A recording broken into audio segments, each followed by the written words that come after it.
Welcome to the Sports Philanthropy Podcast. I am your host, Roy Kessel, and today we are very excited to have with us special guest Antonius Wise. Antonius has got a great story and career, and he's going to share his insight with us in terms of his success in the NFL and the great work that he's doing now through his nonprofit. So, Antonius, welcome to the show.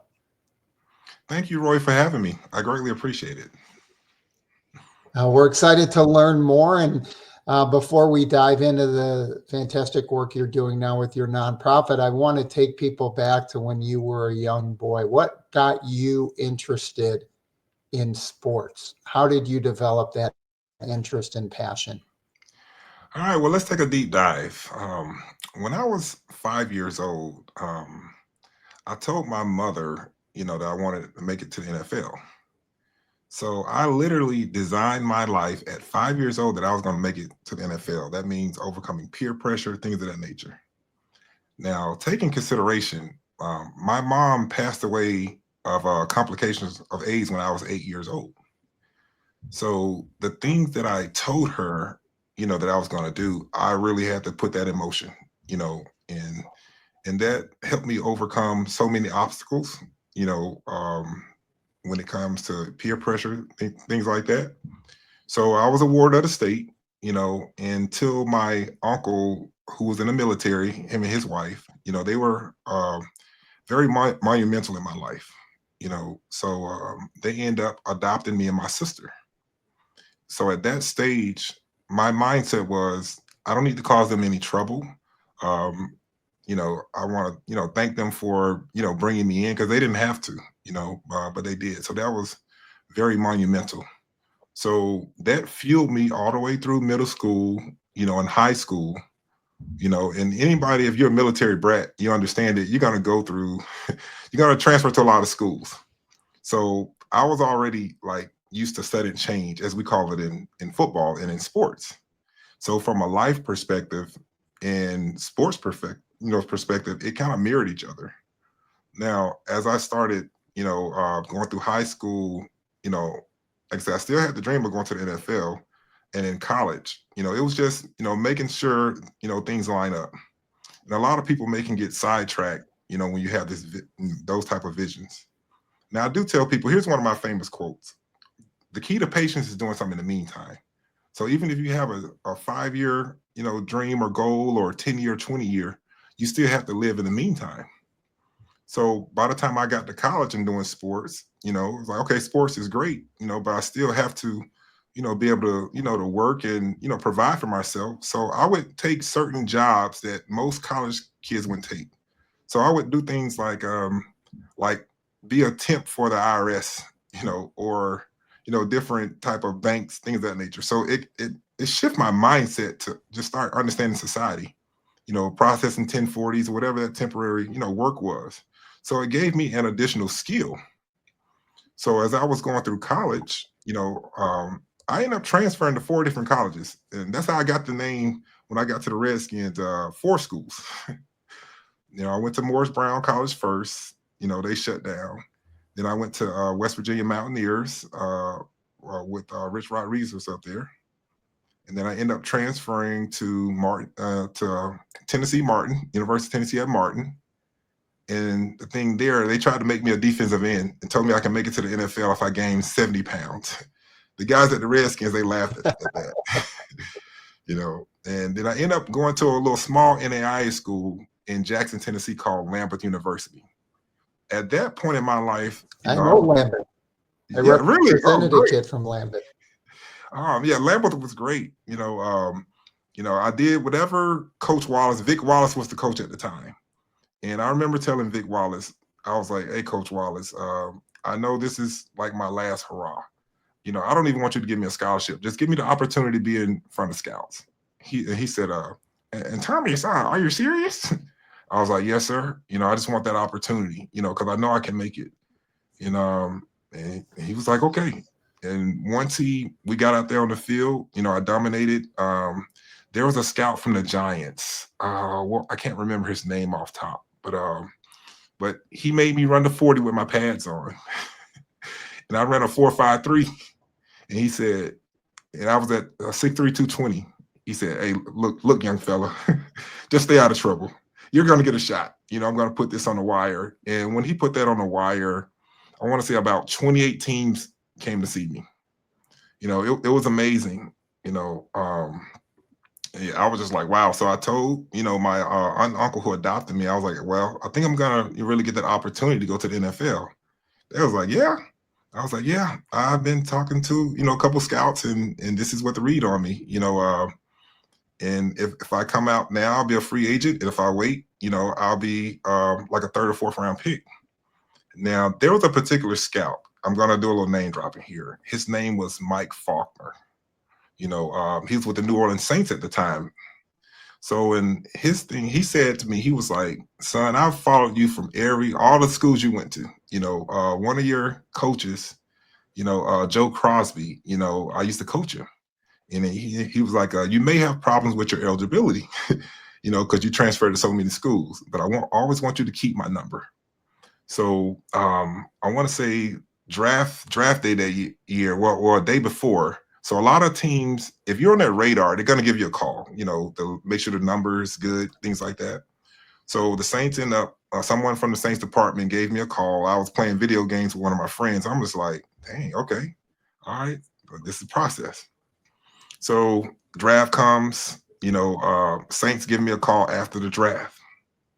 And before that call came, while the draft was going on, I actually fell asleep. Day one, and then day two comes, and I'm like, okay, here we go. I fell asleep, woke up. During that dream, my mom had came to me, and she said that, Antonius, it's going to be okay, and then she started to, disappear away, and I was like, where are you going? And once she, disappeared away, and I woke up, that's when I saw the 504 number, and everyone knows that's New Orleans, and I was like, wow, and once I got that call from a guy by the name of Russ Ball. He's now, I want to say, the financial chief with the Green Bay Packers now. And, Russ, he was like, Antonius, we got an opportunity here for you, with the New Orleans Saints. And I told him, I was like, well, can I give you a call back? Some scouts had told me I may have another year eligibility, or I could be a third or fourth round pick. He was like, look, and I was like, I want to get my degree as well. He said, okay, Antonius, let's do this. I appreciate you being candid with me. Take a second to think about that. And if you ever need anything in life, let me know. I was like, okay, cool. So I ended up talking to my coach, and I told my coach, I was like, well, how about I stay, come back and for school for another year so I can be that third or fourth round pick. And he told me what the pros and cons. He was like, the pros is, you come back, and you can be that. The cons are, you may lose that eligibility if the national don't approve you. So I took the chance. Here's where the humbling part comes. I end up, the national didn't approve it. The region did, but the national didn't approve it. So I basically had to sit out and get a job, selling tile, loading it on a truck.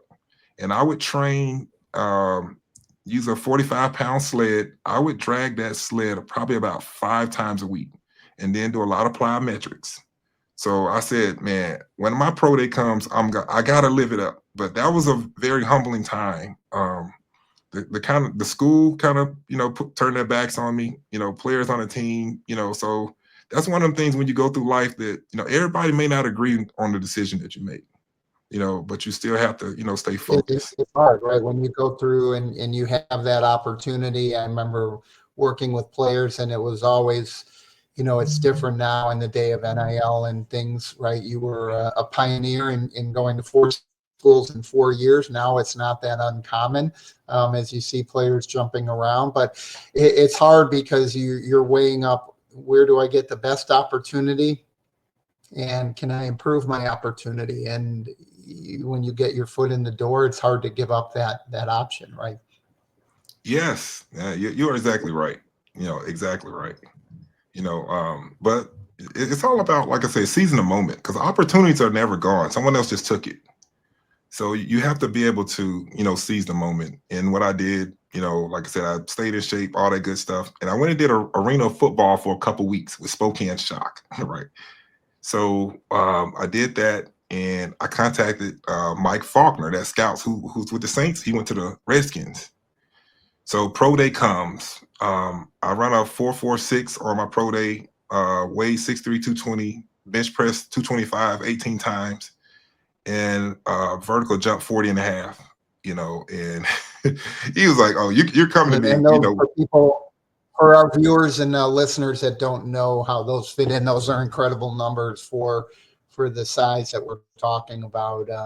That's phenomenal speed, leaping ability, and strength. That's going to put you in the top 1 percentile of athletes at your position. Oh, yes, you're absolutely correct. And one of the things I like to tell, young guys that are, want to seek out the NFL opportunity, make sure you have the numbers. That's what, a lot of the NFL teams look at the end of the day, because there's so many athletes that want to go to the NFL, but you got to meet their standards. Or matter of fact, you even got to go above and beyond, what they say what the average is, if you want the opportunity to really increase your chances. And that's what it's all about in life, increasing your chances of, success. If you can take that mindset, you're going to accomplish a lot of things. And, and that's what I end up doing. And in my time with the Redskins, it wasn't a long time, but I enjoyed it and learned a lot. And this is the interesting part for you guys. I learned more about philanthropy, by, being an NFL player, seeing how the owners move. That was very unique, because at the time, the NFL was a 501c3. I was sitting there like, okay, well, as a player, I am going to these charity events and things of that nature. And I was like, okay, well, this is pretty unique, how the codes are structured. And I was like, man, at some point, I think I need to get me a 501c3, because I noticed that all churches, were a 501c3, and AAU was a 501c3. And a lot of, like people in Congress, they had 501c3s. And I was like, I was like, you know what? This lets me know that if you're bringing value to society, you get rewarded. So my mindset switched to that. So I'm like, okay, all right, just focus on football. So I ended up getting injured. I got misdiagnosed. They said I had a bulging disc and pinched nerve, but I had a simple stress fracture. So at that point, I was like, OMG. So, they released me, they told me, man, get healthy, someone's going to pick you back up. So I basically went 2 years, probably about 2 to 3 years, and wondering to myself, like, with this injury, why isn't it healing, things of that nature. And I ended up finding out from a doctor who actually played football himself. And once I told him what was going on, he was like, I don't think you have a bulging disc and pinched nerve. I think you have a simple stress fracture. Because as doctors, we use story, exam, and medicine. Those are the 3 things we do to diagnose someone. And yours is not adding up. Came back, bam, it was a stress fracture. And he said, I'll go ahead and what we'll do, I'll give you a bone stimulator and a brace. And once the MRI with the dye, if it comes back hot, that means you can be saved. If not, if it come back cold, you're done. But it came back hot. So I started, doing arena ball, and got an opportunity with Pros versus Joes. I took advantage of all football opportunities, and the good old Green Bay Packers, Russ Ball, he helped me, to get, try to make that move to Green Bay with Tim Terry and those guys. So that was great. That gave me some. Tim's fantastic. Tim is, man. I want to connect with them, at some point again. Great guy. I think he's in Kansas City maybe right now. But him and Russ Ball, those guys. One thing I can say about the Packer organization, they shake the trees, when it comes to talent. Well, I know they did at that time. When it comes to talent, they really shake the trees for it. And then I want to say they had a great scouting department, and one of the things that the Packers were particularly good at, as you said, is shaking the trees, and they would make the effort with Russ, with Tim, with Lenny McGill, with a lot of the guys that they had on their staff there, they would go to smaller schools and give Hmm. kids an opportunity to run and work out for them and see them in person. And it makes a difference because they start developing the relationships with those kids and with those schools. So even if I work you out at a small school this year, maybe you're not the guy, but maybe there's somebody one or two classes behind you that sees the fact that I took the time to come and work you out at that school that doesn't have a big pro day opportunity like the power conferences do. Yes, you're absolutely right. And another thing too, they were open to ideas of listening to players, from my particular situation. So I got my undergrad degree in sports management. And the reason why I got that degree, because I knew I was going to have to use my mouthpiece, my speaking, to get myself an NFL opportunity. So I would have conversations with Tim Terry, when I was in arena ball, and I actually got a couple arena guys opportunities, with different NFL teams. And they were like, and Thomas, you need to be a sports agent, and not understanding the power. I was like, well, I mean, that sounds good, but this is just me networking, from that perspective. So, and I'm going to tie everything with the whole sports philanthropy and networking. If you're following the story, you'll be able to, be able to tell so far. So I got those guys a couple opportunities, and I said to myself, like, okay, Wise, you got a different calling here, but we're gonna, just stay the path. And I end up, the Buccaneers was the last team that wanted to bring me in.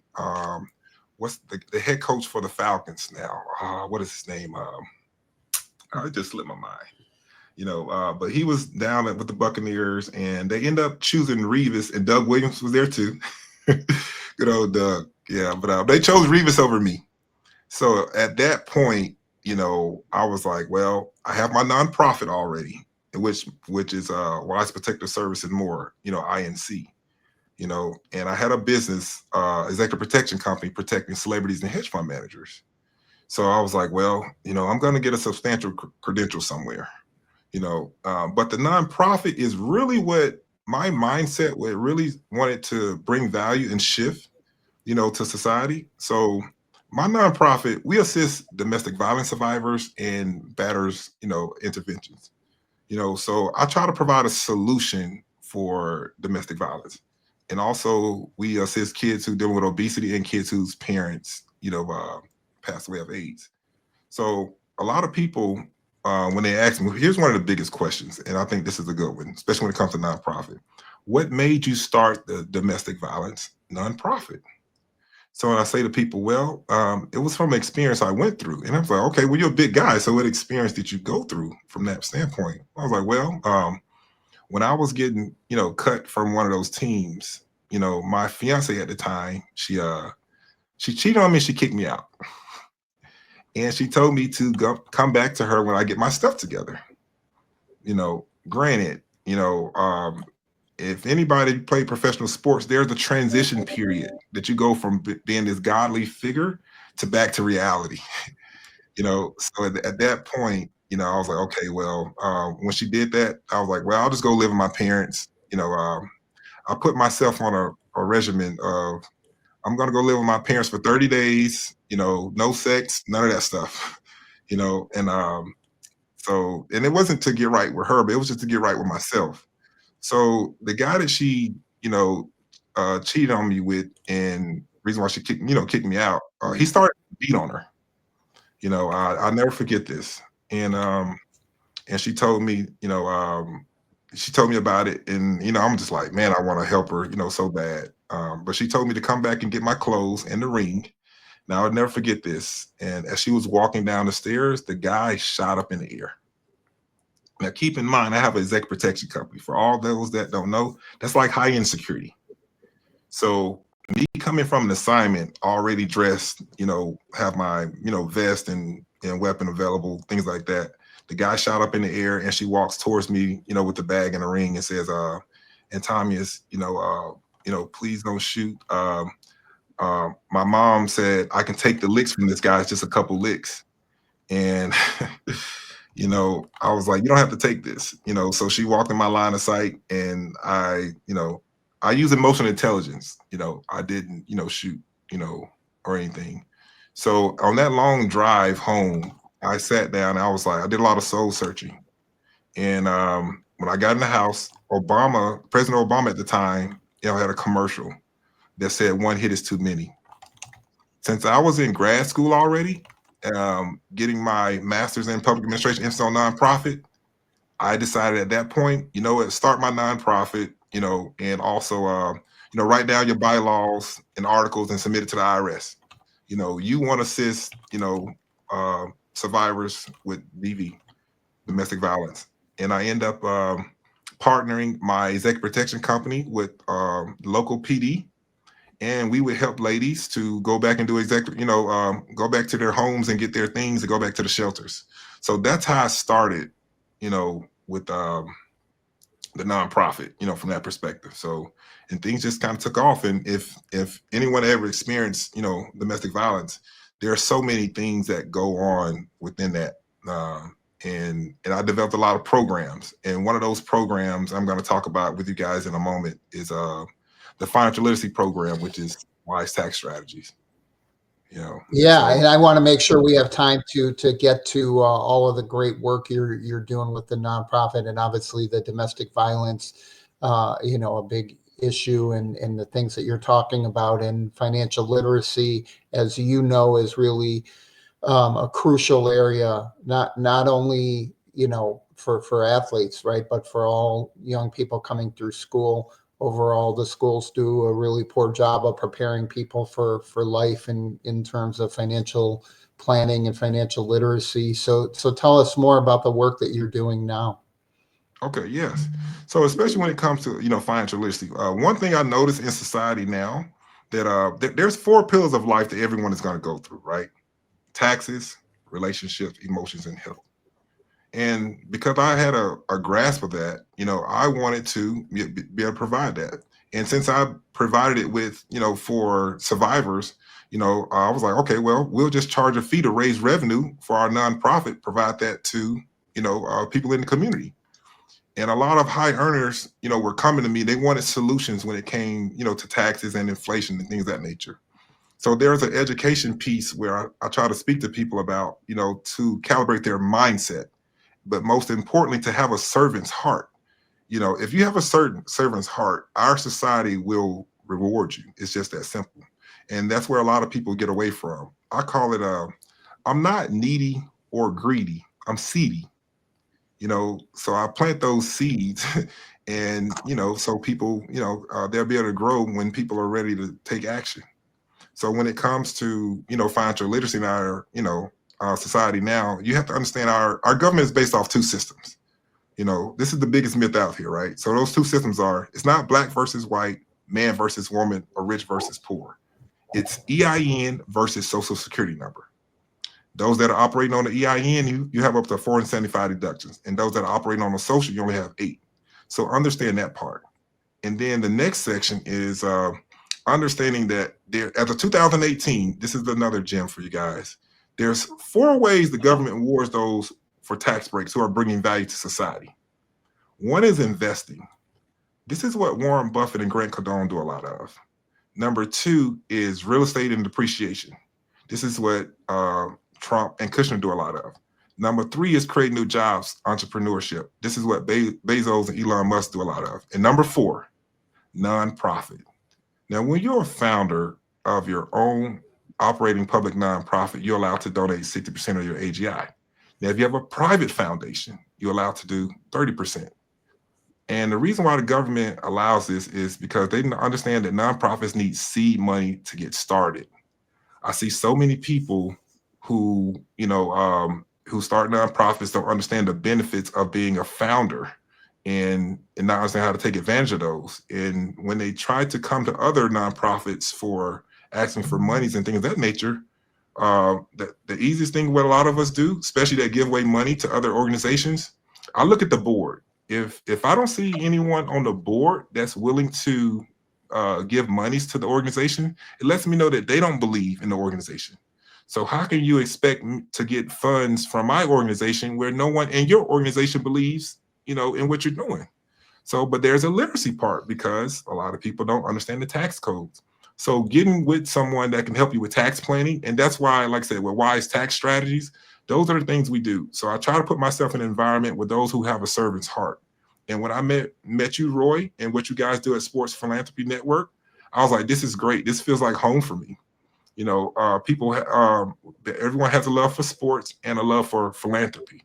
So it made the marriage go well. That's just my opinion on my side, but, Well, but, I but go ahead. appreciate that, and we love we love what you're doing, and we're excited to partner with you in so many ways through our Sports Philanthropy World Conference and other things that we're going to do together. So we appreciate you taking the time to jump on here and share your story with us. Before we have to end the day, I want to kind of throw a little bit of a curveball here, and we're going to put you on the spot and ask you if we could make you commissioner of any sport.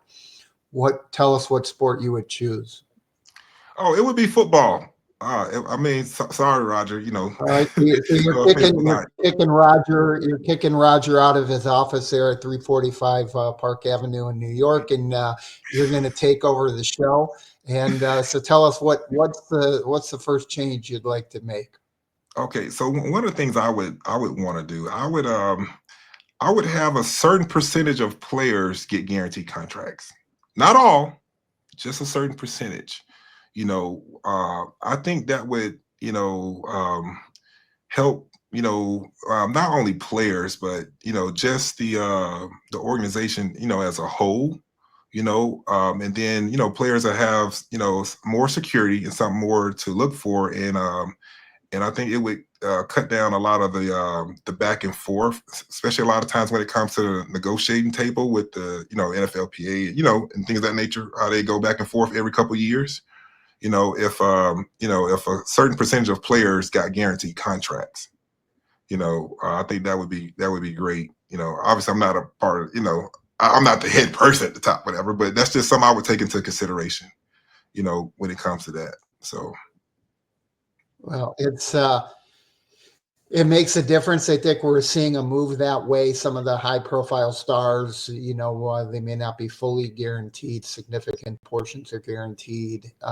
You've seen some of the recent evolution. So we're making that change, and we're excited that you've become part of the Sports Philanthropy Network family, and love having you involved, and really appreciate your participation in sports philanthropy world. And we're excited to look ahead for the great work you're going to continue to do with us. So as you look ahead for the coming year, tell us what is on your horizon and what you're most excited about. yeah, so I'm most excited about, educating people on financial literacy, especially with tax planning. I think that's monumental. Obviously, I would like for the NFL to implement a mandatory tax planning for players, and I'm gonna tell you why. Because and the regular people can relate to this as well. What's the first thing that comes out of your check? Taxes. So why don't we have a plan for that instead of putting financial advising first a lot of times? You see, that's why I never did understand about that. So what I'm going to do with my nonprofit, not only to help increase the revenue of it, but I'm going to go on a pitch of promoting tax planning to individuals, especially those who want to bring value to society and create economic growth.